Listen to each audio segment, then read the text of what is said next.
इस गिरिखंड में लोग मारे गए, कत्लो गारत हुए, हिंसा का ऐसा नंगा खेल खेला गया कि हिंसा करने वाले का मन भी भर आया।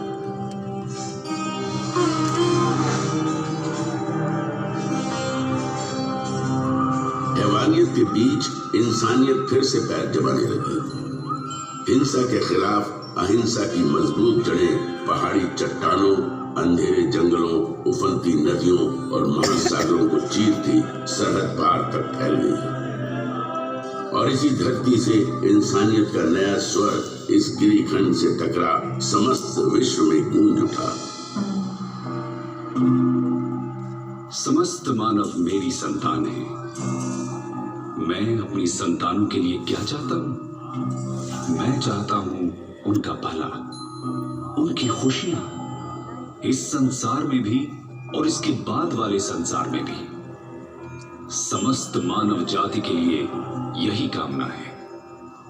तुम शायद ये समझ नहीं सकते कि मेरी ये कामना किस हद तक है, और यदि तुम में से कुछ इसे समझ भी जाए तो भी तुम इस कामना की शिद्दत को पूरी तरह नहीं समझ सकते।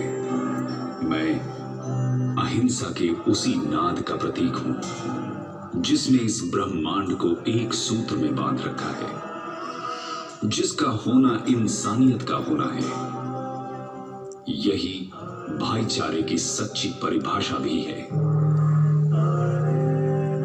सम्राट अशोक की ऐतिहासिक कहानी प्रारंभ होती है उनके दादा चंद्रगुप्त मौर्य से।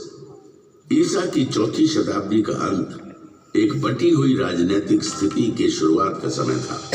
देश, जन, विश्व, ग्राम, कुल और राज्यों में बटे हुए थे। अलग अलग प्रदेश, अलग अलग शासक, अलग अलग शासन व्यवस्था, अलग अलग कायदे कानून।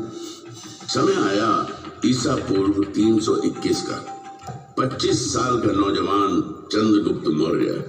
हालांकि राजा नंद के मुकाबले उसकी फौजी ताकत कम थी, लेकिन कौटिल्य जैसे गुरु की कूटनीतिक चालें नंद की फौज पे भारी पड़ी।